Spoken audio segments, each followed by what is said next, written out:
Halo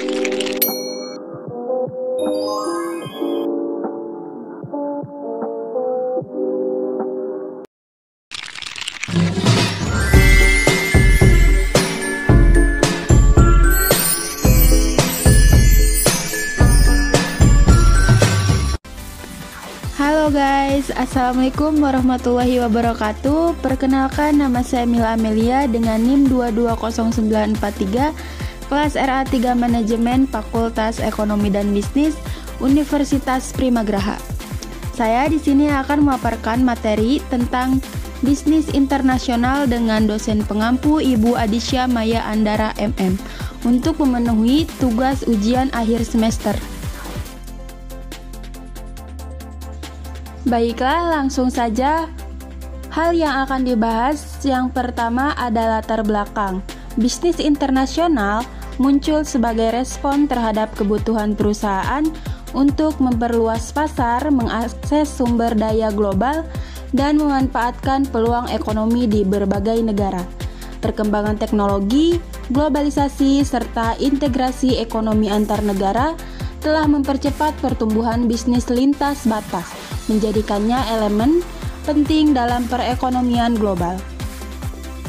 Selanjutnya, apa sih yang akan kita bahas tentang bisnis internasional itu? Yang pertama akan membahas tentang globalisasi dalam bisnis internasional, yang kedua ada strategi bisnis internasional, dan yang terakhir ada manajemen pemasaran dalam bisnis internasional. Baik, kita akan membahas satu persatu. Yang pertama ada tentang globalisasi dalam bisnis internasional. Apa sih itu? Adalah proses di mana perusahaan-perusahaan di seluruh dunia menjadi semakin terintegrasi dan saling bergantung. Dalam konteks bisnis, globalisasi memungkinkan perusahaan untuk memperluas operasi, menjangkau pasar global, dan mendapatkan akses ke sumber daya yang lebih luas. Ternyata globalisasi dalam bisnis internasional itu ada dampak positif dan negatifnya. Hal yang pertama akan kita bahas ada dampak positif globalisasi dalam bidang ekonomi. Yang pertama ada bebasnya pasar internasional dalam perdagangan internasional. Yang paling menonjol ialah bidang ekonomi yang menciptakan kebebasan pasar internasional. Pasar internasional sendiri dapat dimanfaatkan oleh suatu perusahaan yang menjual produk atau jasa yang sudah melebihi batas kebutuhan konsumen di wilayah lokal. Selanjutnya, ada kemudahan dalam ekspor dan impor. Ekspor dan impor merupakan salah satu kegiatan untuk memanfaatkan terjadinya arus globalisasi pada era modern ini. Kegiatan ekspor impor ini dapat meningkatkan income atau income suatu negara dengan mengenalkan produknya di pasar global. Selanjutnya ada masuknya perusahaan asing ke Indonesia. Perusahaan-perusahaan luar negeri dapat dengan leluasa masuk ke Indonesia sehingga menciptakan peluang bagi negara untuk mengenalkan produk ke negara lainnya. Perusahaan asing ke Indonesia. Selanjutnya ada dampak negatif globalisasi dalam bidang ekonomi. Seperti hal yang saya katakan tadi bahwa ada positif dan negatif dalam globalisasi dalam bidang ekonomi. Yang pertama ada terhambatnya perusahaan industri lokal. Hal ini telah menyatakan bahwa muncul negatif efek dari bidang ekonomi seperti terjadinya pertumbuhan industri kecil. Yang kedua ada kegiatan impor yang melebihi kegiatan ekspor. Hal ini muncul ketika industri lokal tidak mampu bersaing dengan industri luar negeri. Dan yang terakhir ada kesenjangan sosial meningkat. Hal ini menyebabkan bebasnya dalam persaingan pasar internasional. Baik, dalam bisnis internasional juga ada loh yang namanya strategi bisnis internasional. Dan ini merupakan materi yang kedua. Strategi bisnis internasional adalah rencana dan pendekatan yang dirancang oleh perusahaan untuk beroperasi dan bersaing di pasar global.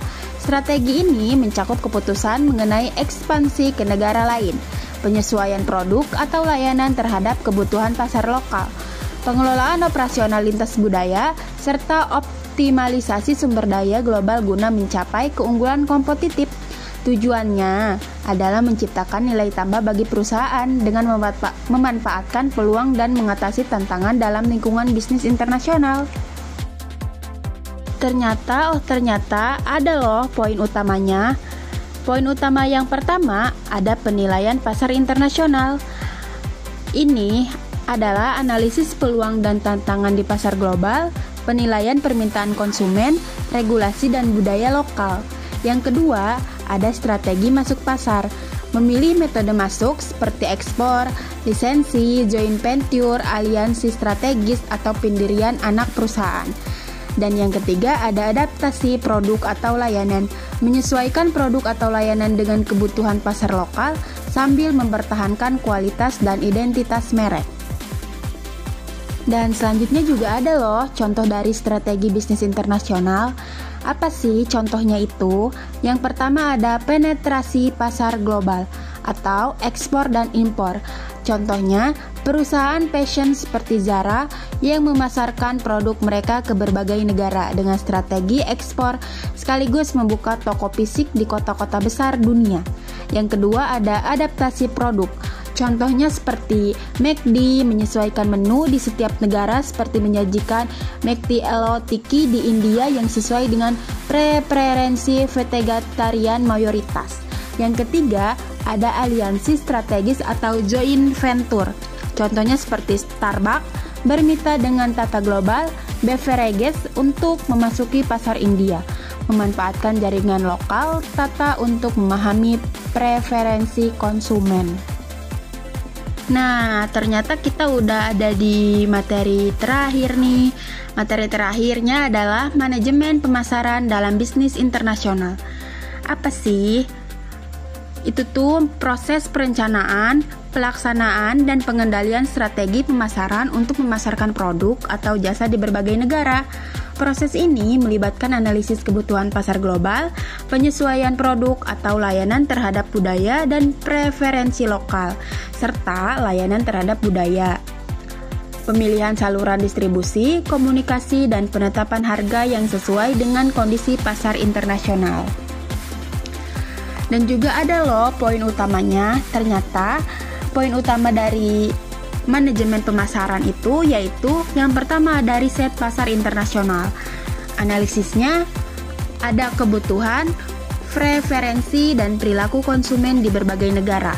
Yang selanjutnya ada studi tentang potensi pasar, pesaing, dan tren global. Selanjutnya ada segmentasi, targeting, dan positioning.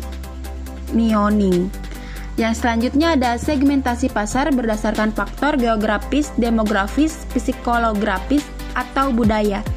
Poin utamanya menentukan pasar sasaran, target market yang paling potensial. Ya, ternyata pemaparan materi dari saya mungkin cukup dan semoga terinspirasi dan bermanfaat. Kurang dan lebihnya mohon maaf. Wabillahi taufik wal hidayah. Wassalamualaikum warahmatullahi wabarakatuh.